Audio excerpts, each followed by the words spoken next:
Alhamdulillah sudah berada di tengah-tengah kita. Kita doakan semoga beliau selalu menjaga kesehatan zahir wa batinan.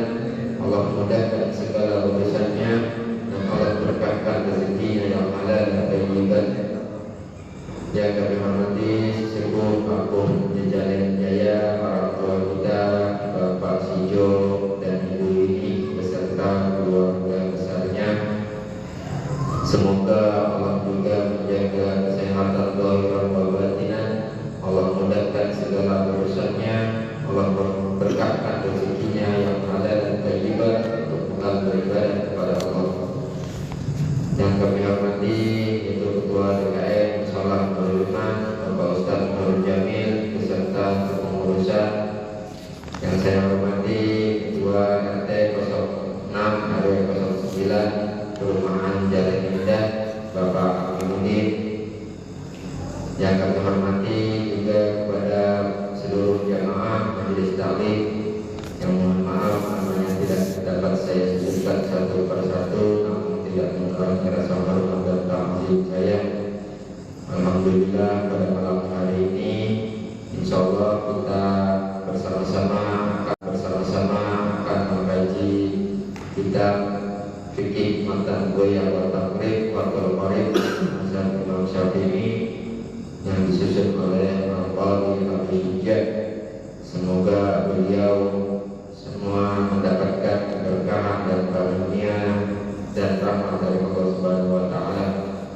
Sebelum acara kita mulai, marilah kita bersama-sama membaca suratul Fatihah. Alhamdulillah wa qul inna sallallahu alaihi sallallahu alaihi wasallam al-Fatihah. A'udzubillahi minasyaitonir rajim. Bismillahirrahmanirrahim. Alhamdulillahirabbil alamin arrahmanir rahim maliki yaumiddin. Iyyaka na'budu wa iyyaka nasta'in. Ihdinas siratal mustaqim. Siratal ladzina an'amta 'alaihim ghairil maghdubi 'alaihim waladdallin. Selanjutnya kami serahkan kepada guru kita, kepada Ustaz Abdul Wahid, kepada Rasulullah sallallahu alaihi wasallam. وعلى النبي صلى الله عليه وسلم وعلى آله وأصحابه وذريته ورسوله وفروع فروعه شهود الله لهم الفاتحة. أعوذ بالله من الشيطان الرجيم. بسم الله الرحمن الرحيم. الحمد لله رب العالمين الرحمن الرحيم مالك يوم الدين. إياك نعبد وإياك نستعين. اهدنا الصراط المستقيم صراط الذين أنعمت عليهم غير المغضوب عليهم ولا الضالين. الفاتحة للمؤلف هذا الكتاب الشيخ الإمام العلامة محمد بن قاسم الوزير والإمام العلامة أحمد بن الشيخ ومشينا لنا في مقر الشاكرين. أعوذ بالله من الشيطان الرجيم. الحمد لله رب العالمين الرحمن الرحيم مالك يوم الدين. إياك نعبد وإياك نستعين. اهدنا الصراط المستقيم صراط الذين أنعمت عليهم غير المغضوب عليهم ولا الضالين. الفاتحة خصوصا إلى para jemaah yang hadir pada malam hari ini, para donatur musala Nurul Iman, para pengurus-pengurusnya, dan para jamaah yang mewakafkan tanahnya. Semoga Allah Subhanahu wa taala yang Masih Allah berikan kesehatan akhiran wa batinan.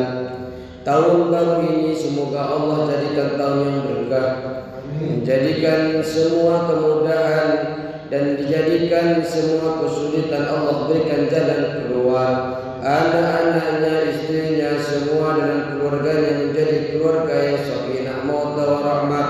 Ya Allah, bimbing ke dalam ketaatan dan ketakwaan kepada Allah Subhanahu wa taala. Dan semoga pekerjaan-pekerjaan, rezeki-rezeki yang didapat menjadi rezeki yang berkah, yang menjadikan lebih taat kepada Allah. Dan semoga apabila ada yang sakit keluarga di antara kita yang sakit, semoga Allah berikan kesembuhan, diberikan kemudahan oleh Allah di dalam beribadah kepadanya, dan semoga ilmu-ilmu yang kita pelajari menjadi ilmu yang bermanfaat di dunia dan di akhirat, dan semoga kelak ketika kita dipanggil sebab ilmu yang kita pelajari menjadi orang yang husnul khatimah dan dimasukkan ke dalam surganya tanpa hisab, menjadi saksi penolong syafaat kepada kita ilmu-ilmu yang kita pelajari ketika kita berada yaumul qiyamah. Al-Fatihah. A'udzu billahi minasyaitonir rajim.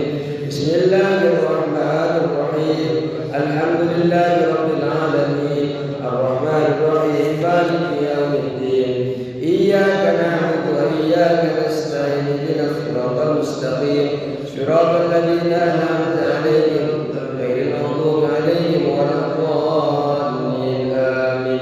Assalamualaikum warahmatullahi taala wabarakatuh. Bismillahirrahmanirrahim. Alhamdulillahirabbil alamin. Wassalatu wassalamu ala asyrafil anbiya wal mursalin sayyidina wa habibina wa syafi'ina maulana Muhammadin wa ala alihi wa sahbihi ajma'in. Amma ba'du. Yang kami hormati segenap para jemaah Musallal Iman, para RT, ketua DKM, para pengurus yang alhamdulillah malam hari ini bisa Allah berikan kesempatan hadir, Allah berikan kesehatan kepada panjenengan, dan semoga hadirnya panjenengan malam hari ini Allah jadikan ini wasilah sebagai pelebur dosa-dosa kita. Amin ya rabbal alamin. Semoga Allah berkah hidup kita, umur kita berkah dalam menyibukkan diri kita di dalam agama Islam, syariat Islam. Amin ya rabbal alamin. Bismillahirrahmanirrahim. Sunnah hari Sunnah sudah. ya 17. Berarti sekarang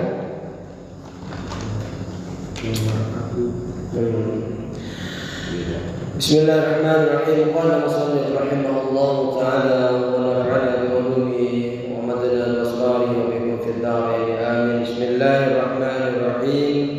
Malam hari ini kita akan mempelajari bedanya ibadahnya, salatnya laki-laki dan salatnya perempuan.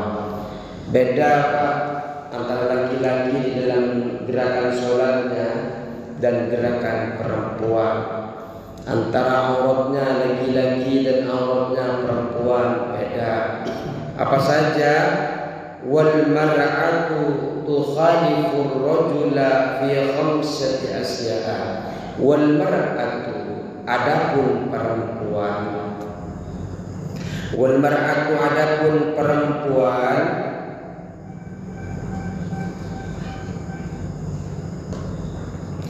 Tukhalifu, membedakan siapa mar'ah. Tukhalifu, membedakan siapa mar'ah. Ar-rajula, pada laki-laki. Ar-rajula, pada laki-laki. Fi khamsati asya'a, di dalam 5 perkara.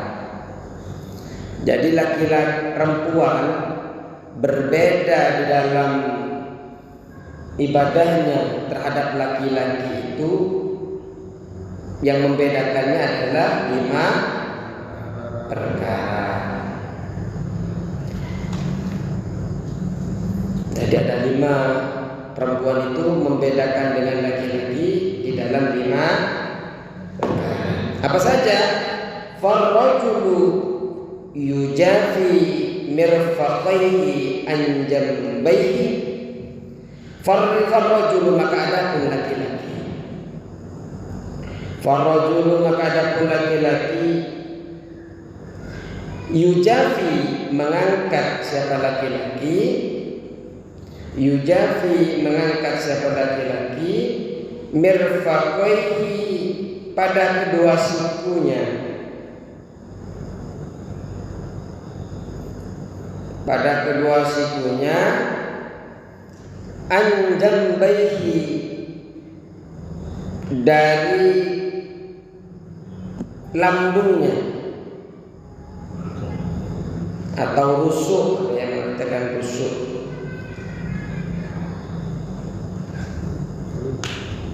Perut, ya, apa namanya, perut ya, rusuk di lambung, ya pokoknya inilah.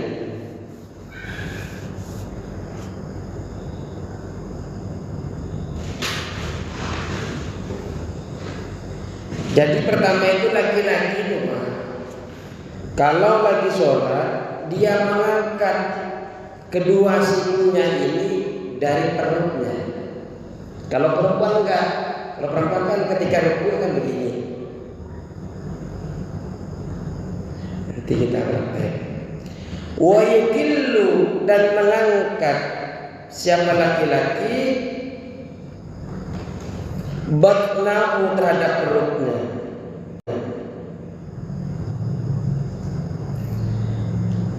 Anfakhdaihi, dari pahanya, dari paha laki-laki.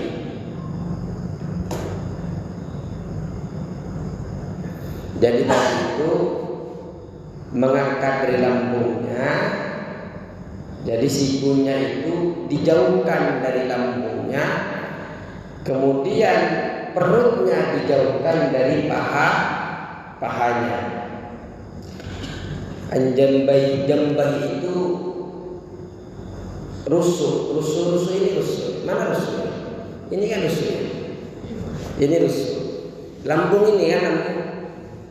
Ini. Jadi tangan itu dijauhkan dari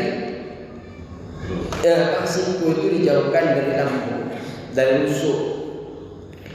Ketika ruku, pahanya itu jangan sampai dekat dengan perut.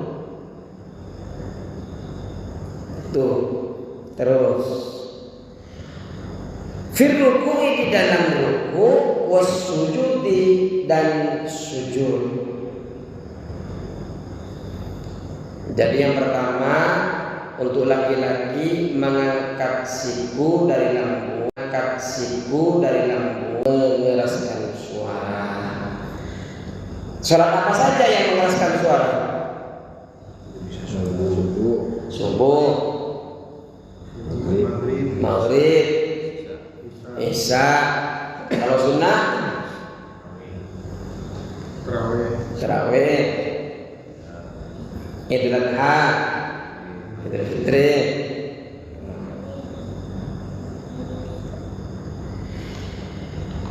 Jadi yang nomor 3 itu, wa idza nabahu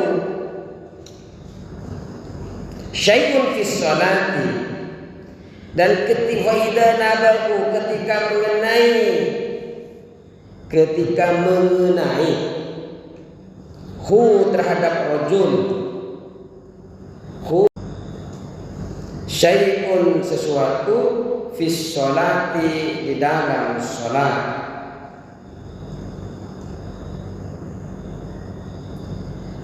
Wa idza nabahu, dan ketika mengenai hu, terhadap rajul, syai'un, apa sesuatu, fi sholati, di dalam sholat, sabbaha, maka bertasbih siapa rajul, siapa laki-laki.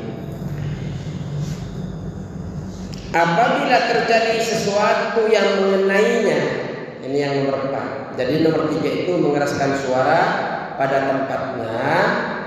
Yang nomor 4, apabila terjadi sesuatu kesalahan atau kelupaan dari imam dalam sholat, maka membaca tasbih. Gimana tasbihnya? Subhanallah, subhanallah. Membaca subhanallah itu Pak, biqos dzikri, harus bermaksud zikir, harus bermaksud zikir. Au ma'al-ilam, atau niat zikir juga ingin niat memberitahu imam bahwa imam salah. Jadi pertama niat hanya zikir saja, subhanallah, niatkan zikir. Atau niat disamain, niat zikir juga niat memberi tahu kalau imamnya salah. Atau hanya zikir saja, subhanallah, dan hanya tasbih saja, subhanallah, enggak ada zikir, enggak ada apa-apa, cuma subhanallah.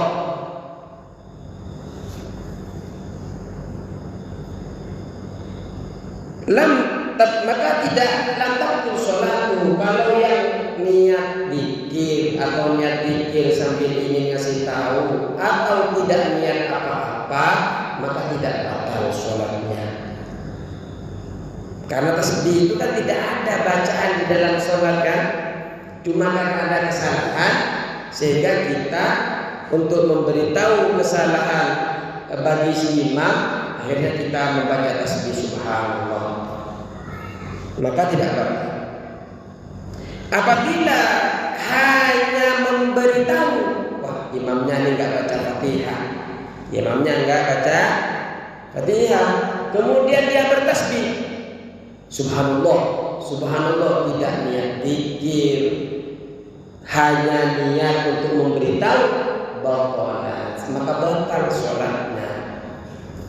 Jadi panjenengan itu kalau ingin ngasih tahu imam, yang niatnya niat zikir, jangan hanya dia ingin tahu, ingin ngasih tahu, ingin koreksi.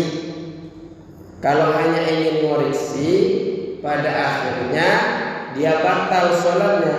Subhanallah, subhanallah. Niatnya dengan membaca subhanallah itu niat ingin kasih tahu kalau tidak ruku, kalau tidak sujud, ya batal sholatnya karena niatnya tadi itu. Tapi kalau hanya zikir saja tidak batal, atau niat zikir sama ngasih tahu tidak batal, atau tidak niat apa-apa cuma subhanallah, itu tidak batal. Nah kalau hanya niat ngasih tahu kalau tidak baca Fatihah, ingin ngasih tahu nggak ruku, ingin ngasih tahu nggak sujud, ngasih tahunya saja ini niatnya niat hanya ingin ngasih tahu, maka hukumnya sholatnya batal. Bisa dipahami?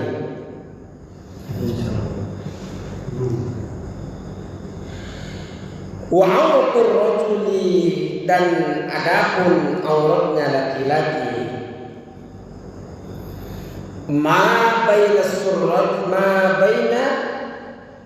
surratihi, di antara pusat, wa rukbatihi, dan lututnya rajul. Jadi auratnya laki-laki di dalam sholat antara pusar dan lutut. Kalau pusarnya itu bukan aurat, bahasanya kan di antara, artinya di bawah pusar, di atas lutut. Artinya kalau jenengan nggak pakai baju sholat, lututnya kelihatan, pusarnya kelihatan, selagi di antara pusar dan lutut itu tertutup, maka tetap sah.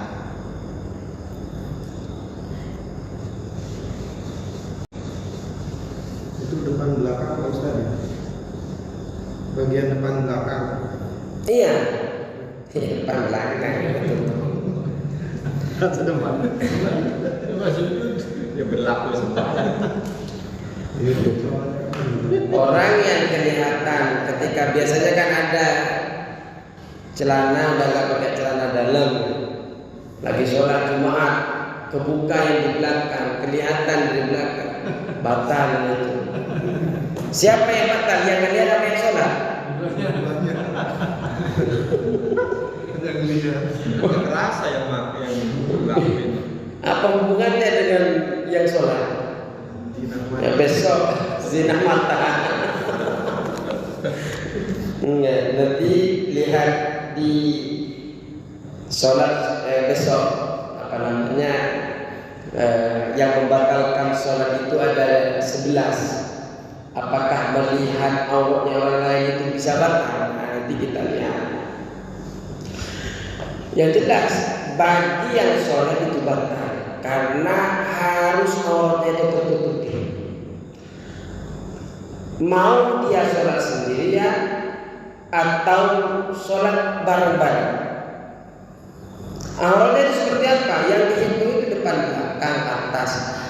Kalau di bawah enggak kelihatan. Artinya kalau orang sholat di atas lantai, kalau di kampung itu kan biasanya pakai kalau bangun masjid itu masih pakai bambu biasanya. Kalau nggak pakai bambu, pakai jati biasanya. Itu kan ada selah, ada selah. Artinya kalau nggak pakai celana bisa kelihatan dari bawah. Nah, kelihatan di bawah itu tidak membatalkan sholat bagi yang sholat itu tidak batal. Karena yang dihitung adalah depan, kanan kiri, depan, belakang, atas. Atas kalau pakai jubah, kayak Ustaz Jamil. Ustaz Jamil ini pakai jubah. Cuma alhamdulillah jubahnya ketutup. Pakai jubah, kalau sebagian ada jubah yang sampai lehernya segini. Lagi sujud orangnya kurus, tapi jubahnya kecil. Tapi kalau beliau pas, ketika ruku, Allahu Akbar ke bawah, batal. Artinya dia nggak pakai apa-apa, di dalamnya nggak pakai celana, nggak pakai apa, dia ruku, batal.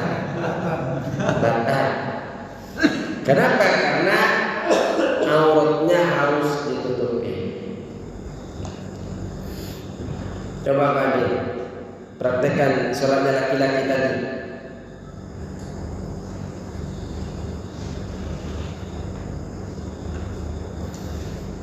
Dari kota. Jadi yang pertama, mangkat kedua siku dari lambung. Coba di sini, ngadep ke sana, nggak usah ngadep kiblat.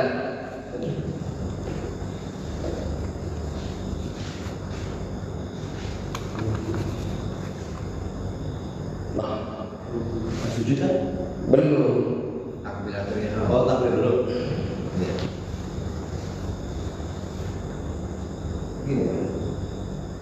Gini. Dari awal. Iya. Dia sujud, ruku dan sujud. Terus ruku. Nah, sikunya itu harus jauh dari lambung. Kalau perempuan gimana lagi? Iya, kurang rapat itu perempuan. Biasanya sini enggak kejepit. Terus sujudnya.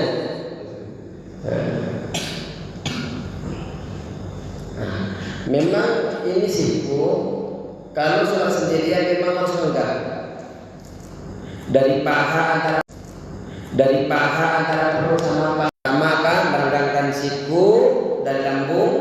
Kedua, mengangkat perut dari kedua paha ketika ruku dan sujud. Auratnya laki-laki antara pusar dan lutut.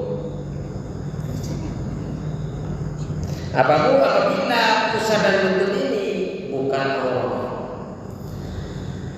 Makanya Pak, kalau celana berdimensi sepak bola ukur dulu Pak, jangan asal pakai. Yang sekiranya celananya sampai ke lutut, sekiranya sampai ke pusar. Kalau jenengan pakai celana main domino main apa, jenengan sudah bersyahadat asyhadu an la ilaha illallah wa asyhadu anna muhammadar rasulullah. Itu sejenengan membaca syahadat itu ada taklif tuntutan hukum, tuntutan syariat yang harus dikerjakan. Harus sholat, harus zakat, harus puasa. Coba jangan masuk Islam, enggak ada tuntutan itu. Walaupun jangan puasa yang enggak akan diterima oleh Allah. Kenapa? Karena bukan Islam. Artinya ketika panjenengan sudah memilih agama Islam, jangan lupa sama kewajiban-kewajiban itu, tuntutan-tuntutan itu. Ya kalau lupa ya dosa. Kalau orang muslim kenapa nggak ada tuntutan? Mereka kadang nggak ibadah yang nggak dihitung. Kalau kita kan hitung, Pak. Orang yang masuk neraka dan masuk surga itu, ya masuk surga itu bukan karena tidak punya dosa. Dosanya banyak juga yang masuk surga itu, cuma amalan baiknya lebih banyak daripada amalan buruk. Ketika ditimbang ini ternyata wah naik dikit. Kenapa? Oh suka bantu musuhan iman. Artinya dosanya banyak, sama-sama segunung. Cuma gunung yang satunya ini lebih tinggi karena pernah bantu-bantu. Artinya yang masuk surga itu bukan yang orang yang gak punya dosa. Gak ada orang yang gak punya dosa itu. Kalau kata Allah, kullu bani Adam khata'u wa khairul khata'in at-tawwabun. Setiap bani Adam itu pasti melakukan kesalahan. Tapi sebaik-baik orang yang melakukan kesalahan adalah orang yang bertaubat. Yang saya sampaikan adalah bahwa kita hidup di dunia ini ketika kita sudah memilih jalan Islam, syiratal mustaqim, jalan yang lurus agama Islam, maka jangan lupa, jangan hanya membaca syahadat, tapi aturan-aturan Islam harus dijaga. Di antaranya adalah aurat laki-laki, baik aurat laki-laki bersama keluarga ataupun orang lain, baik aurat dalam sholat dan sebagainya. Mari itu. Wal mar'atu, dan adapun perempuan. Kalau tadi laki-laki, sekarang perempuan. Tadummu ba'daha ila ba'din. Tadummu mengumpulkan siapa mar'ah, siapa perempuan. Tadummu mengumpulkan siapa perempuan, ba'daha terhadap sebagian perempuan, ila ba'din kepada sebagian yang lain. Mengumpulkan anggota sebagian perempuan dengan mengumpulkan dengan sebagian yang lain. Artinya mengumpulkan gimana? Melekatkan antara perut dan paha ketika ruku dan ketika sujud. Coba tadi karena nggak ada jemaah perempuannya di sini. Kalau rukunya perempuan gimana sama sujudnya perempuan? Yang gede dikit. Jadi lekatkan ketika ruku dan sujud. Kalau kita ruku itu, ketika ruku itu paha ini kan harus lurus. Coba. Ya ruku. Itu kurang lekat. Pahanya kan harus lekat, harus melekat. Paha melekat sama perut. Jadi yang kalau laki-laki kan lurus, kalau perempuan nggak lurus nggak apa-apa. Tersujud.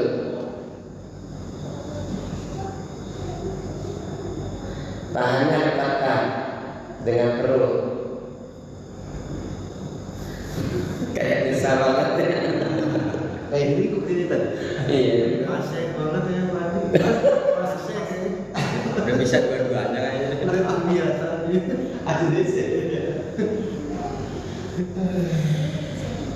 Jadi melekatkan antara anggota satu dengan anggota yang lain.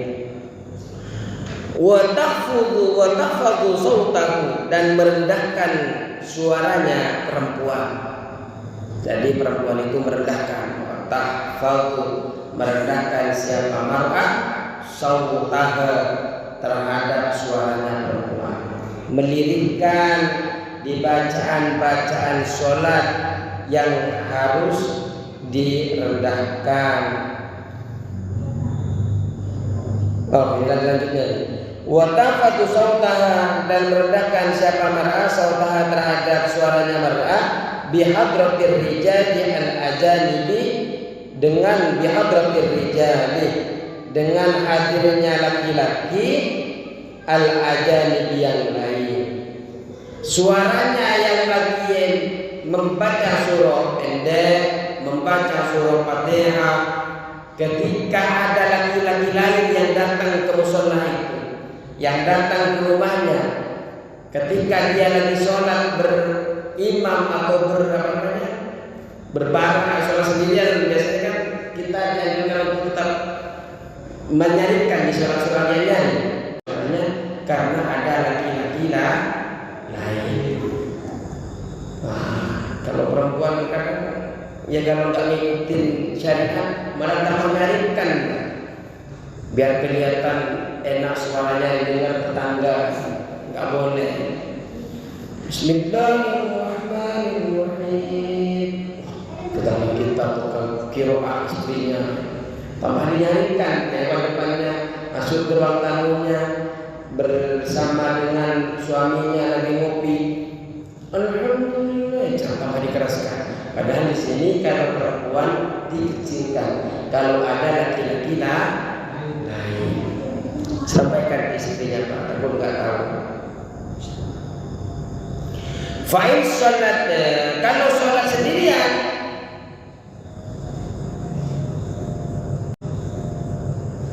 maka dikeraskan. Kalau sholat sendirian kan artinya nggak ada laki-laki lain di sana, maka dikeraskan.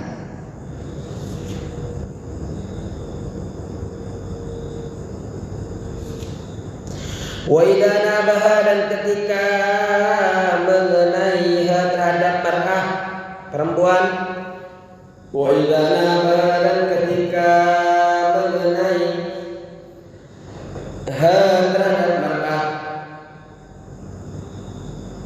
syai'un apa sesuatu, syai'un apa sesuatu, fis sholati di dalam sholat, fis sholati di dalam sholat,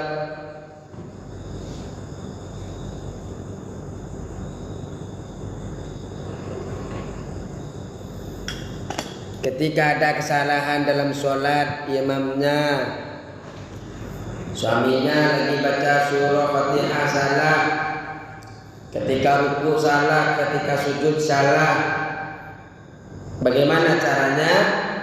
Atau ada tamu atau ada apalah yang ingin kasih tahu orang mau masuk jurang dan sebagainya, mau digigit nyamuk, mau digigit ular dan sebagainya, mau digigit ular dan sebagainya. Kita dalam keadaan sholat, perempuan, kalau tadi kan laki-laki bertasbih, kalau perempuan shafaqat, menepuk siapa perempuan. Gimana cara nepuknya? Pak Leman, cara nepuknya gimana?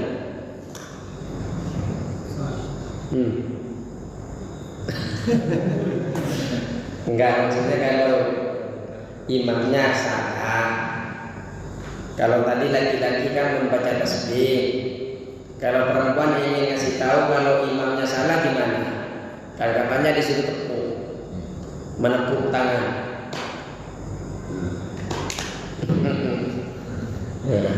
Caranya itu Pak, bidarbil yumna ala dhahril yusra. Jadi memukul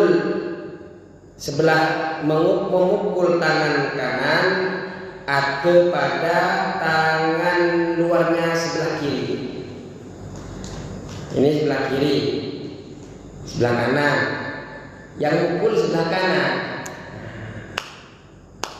Ya. Yang dipukul luarnya sebelah kiri, bukan begini. Gini.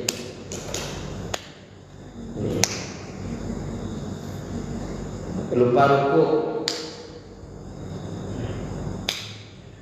Jadi kalau ada yang begini dari belakang, berarti imam harus ingat-ingat dulu. Kalau seumpamanya tepukannya ini sama-sama batnan di batni, perut sama perut.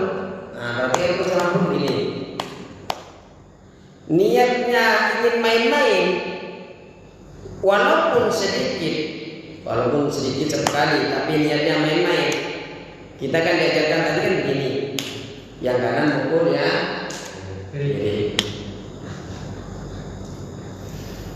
Kalau begini, tahu kalau nggak boleh, tahu atas keharaman kalau ini main-main tangan ketemu tangan begini masih dikerjakan, batal sholat, maka batal sholatnya. Apalagi begini, batal.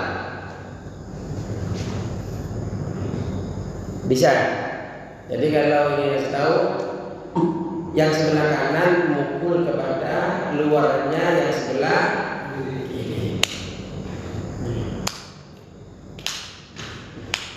Coba mana? Yang sebelah kanan mana? Itu kan? Berapa kali Pak Ustaz? Biasa satu kali. Ini nggak usah betul. Ini cuma kan kalau semuanya begini semua kan rame. Karena ada aturannya 2 kali lah. Kalau nggak boleh lebih dari 3 kali. Yang dilakukan ada gerakan yang lebih 3 kali. Karena kalau gerakan begini nggak dihitung. Tapi kalau ini bergerak begini dihitung. Tapi kalau cuma gerakan ini, yang di antara itu kan sama ininya gerak. Jadi gerakan. Terus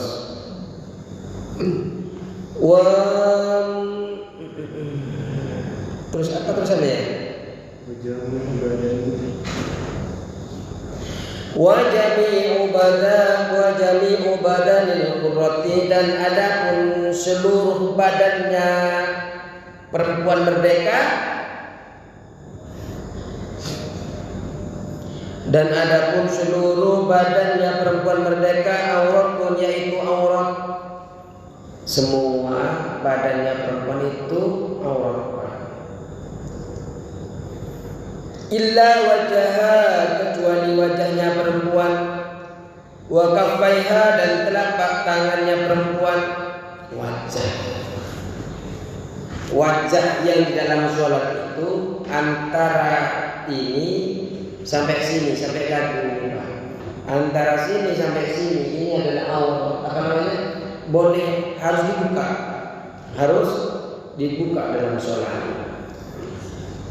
Makanya mukena ibu-ibu yang ada di rumah itu harus dilihat, nutupnya sampai sini, apa hanya nutup sampai sini? Kalau nutupnya sampai sini, ini kan kelihatan.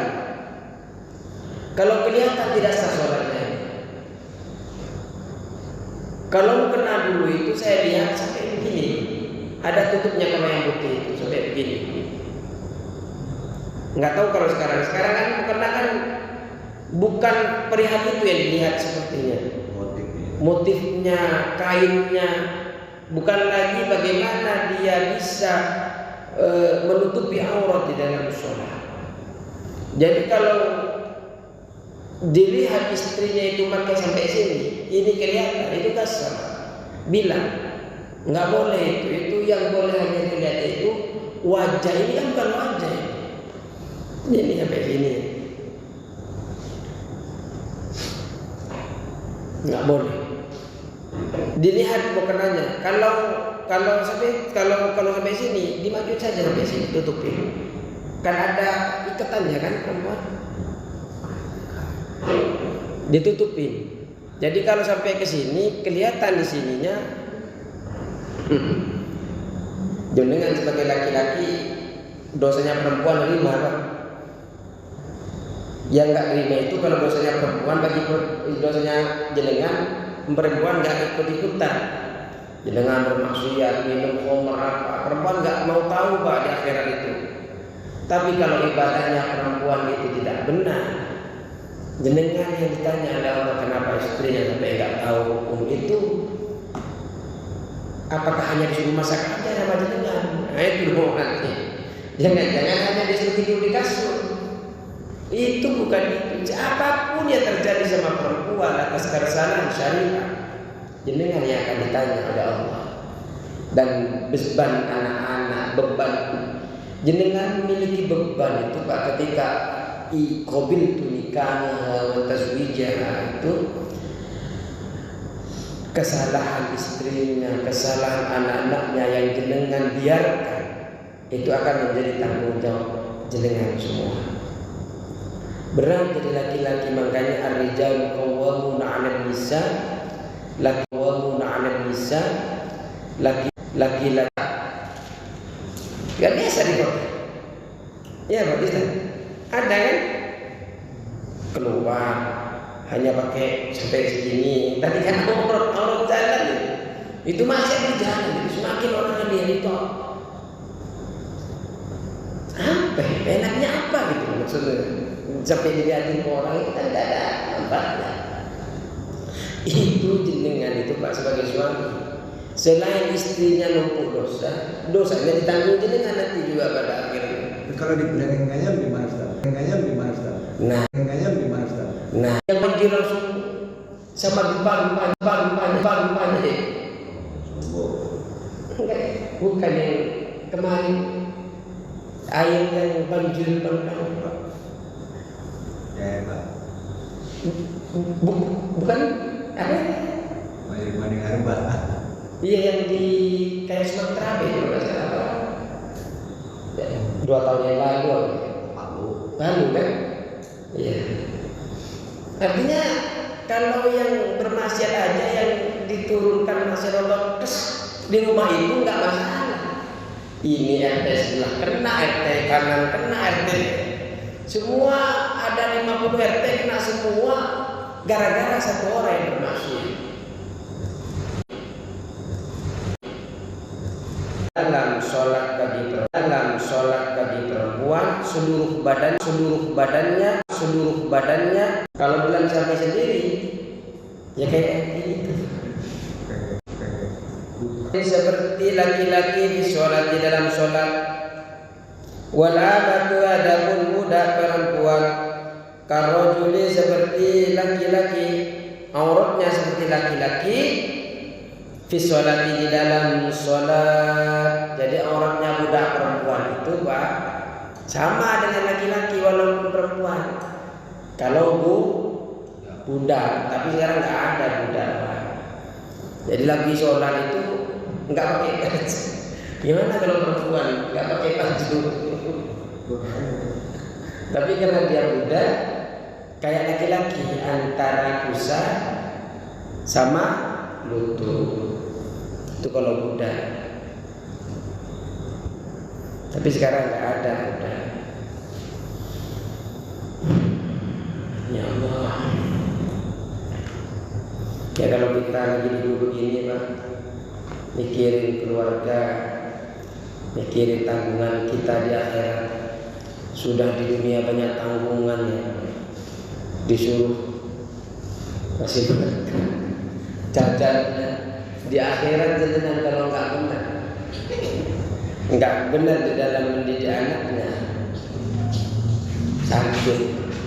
Makanya di akhirat dikubur itu bagi orang yang tidak beriman selalu berdoa kepada Allah minta cepat-cepat hari kiamat, karena tidak kuat siksa yang ada di dalam alam kubur.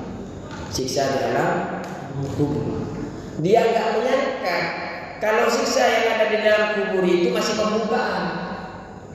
Dikirain orang-orang yang tidak beriman itu sudah siksa yang telah dia terima setelah melakukan kesalahan waktu di dunia. Padahal itu hanya tidak itu hanya pembukaan. Setelah akhirat kiamat dia akan dipertemukan dengan padang mahsyar yang sangat panas beribu-ribu tahun bagi orang yang tidak beriman. Setelah di padang mahsyar nanti akan dihisab oleh Allah. Engkau ngajarin anaknya betul apa enggak?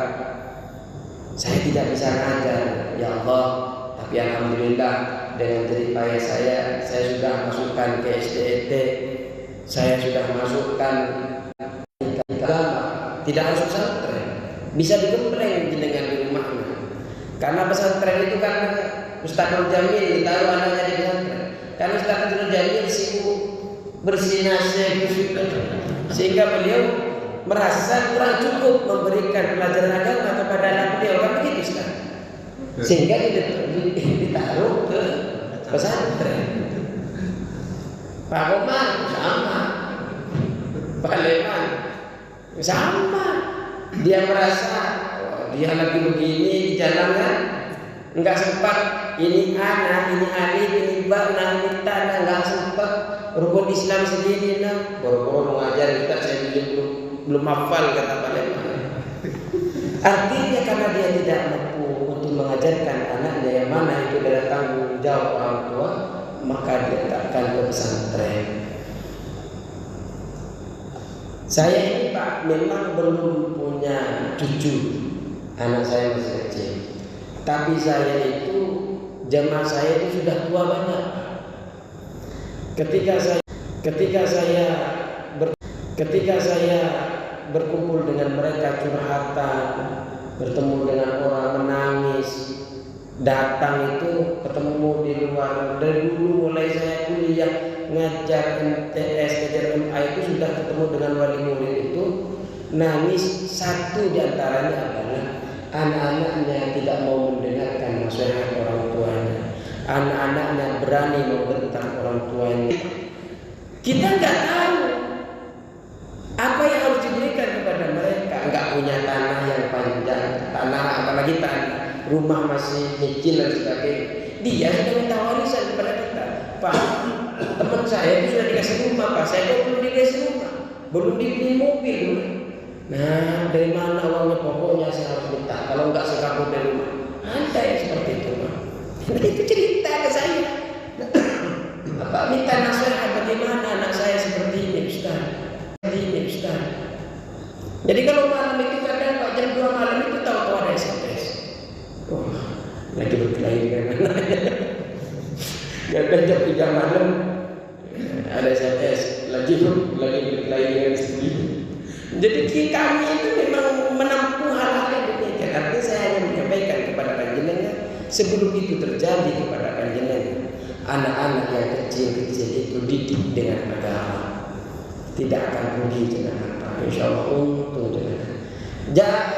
Mendidik agama itu tidak harus di pesantren, dibawa ngaji ke sini, dibayar ngaji ke sini, dibayar sendiri Pak. Harus berusaha mewujudkan bagaimana kebaikan itu bisa terjadi kepada panjenengan. Dengan cara apa? Dengan cara berbuat baik sama tetangga. Jangan memasang muka masam sama saudara-saudaranya. Itu diantara mewujudkan doa-doa panjenengan. Cukup sekian. Wallahul muwaffiq ila aqwamit thoriq. Assalamualaikum warahmatullahi taala wabarakatuh.